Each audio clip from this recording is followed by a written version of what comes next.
हरिओम आत्मीय भक्तजनों, सप्रेम जय श्री हरि। एक राजा था जिसके दरबार में एक ऋषि का आगमन हुआ।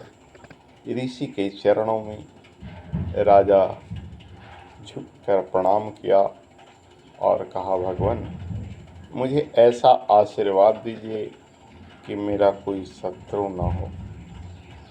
ऋषि बोले, राजन पहले अपने पास जो इर्द गिर्द आपके पास जो शत्रु है उसका समन करो, उस पर विजय करो, तो फिर कोई शत्रु तुम्हें भयभीत नहीं कर पाएगा। राजा ने आशंकित स्वर में पूछा, भगवान मेरे निकट तो कोई शत्रु है नहीं, मेरे दरबार में मेरे आसपास कहीं कोई शत्रु तो है नहीं, मैंने तो यह आशीर्वाद बाहरी शत्रुओं के लिए मांगा।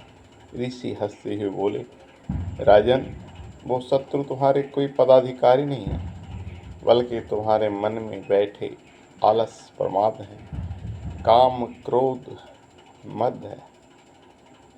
आलस शारीरिक श्रम से बचने का नाम एवं प्रमाद मानसिक शिथिलता का नाम।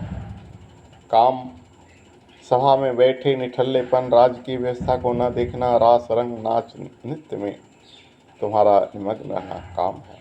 क्रोध बिना जाने बिना परीक्षण किए किसी पर गुस्सा करना, यही तो क्रोध है। मद राजपद का अहंकार, ये तेरा मद है। अगर तुम इन सारे शत्रुओं पर विजय प्राप्त कर लिया तो फिर बाहर कोई शत्रु ही नहीं रहेंगे। शरीर से सक्षम होते भी यदि कोई श्रम से जी चुराए तो प्रमादी कहलाता है। ये दोनों शत्रु आलस काम करने नहीं देता है। काम रास रंग नित्य सभा में राजा का सम्मिलित होना बाहरी सूचना से वंचित कर देता है, और क्रोध बिना जाने हुए अपने लोभ पर भी कभी टूट पड़ता है। इन 3 4 5 शत्रु जो मद है, अहंकार, इस पर अगर तुम विजय प्राप्त कर लिया तो समझो तुम्हारा कोई जगत में शत्रु नहीं है। फिर तुम्हें बाहरी शत्रुओं से भयभीत होने की कोई ज़रूरत नहीं। शास्त्रों में लिखा है, खड्डोषा पुरुषेण हातव्यवहूतिमिच्छिता निद्रा तंद्रा भयम क्रोधम आलस दृढ़ता। हे राजन, ये 6 दोषें पुरुष को पुरुषार्थ से पतित कर देते हैं। यदि इन 6 दोष पर पुरुषों ने विजय प्राप्त कर लिया तो फिर और कोई दोष नहीं। आलस्य मनुष्यानाम शरीरस्थो महान रिपु नास्तु दम संबंधो कृत्वायं नास्ति। आलस्य मनुष्य की सबसे बड़ा शत्रु है। अगर तुम्हारे अंदर आलस्य रहा तो फिर तुम्हें कोई भी शत्रु हरा सकता है। यदि तुम में आलस्य नहीं रहेगा तो फिर कोई तुम्हारा शत्रु नहीं। हर मनुष्य आजाद शत्रु हो सकता है यदि वह अपनी भीतरी शत्रुओं का शमन करे। हर मनुष्य के पास राजन उसके अपने ही शत्रु घातक होते हैं, बाहरी शत्रु नहीं।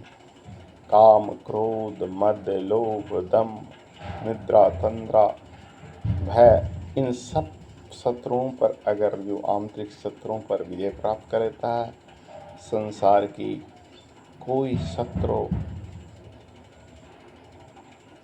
उसे डिगा नहीं सकती। फिर तो वह आजाद शत्रु हो जाएगा, उसका संसार में कोई शत्रु नहीं रहेगा। इसलिए पहले भीतर से लड़ो, भीतरी शत्रुओं का समन करो, फिर बाहर तेरा कोई शत्रु नहीं रहेगा। राजा को जीवन की सही दिशा मिल गई। राजा ने तत्काल उसी ऋषि को अपना जीवन का गुरु मान लिया और गुरु के सर्वोच्च पद पर ऋषि की षोडशोपचार पूजन करके स्थापित किया। उन्हें राजगुरु की संज्ञा दी और कहा, आपने मेरे जीवन को निकाल कर दिया, आज से मैं आपकी शिवानी से धन्य हो गया। हरि ओम।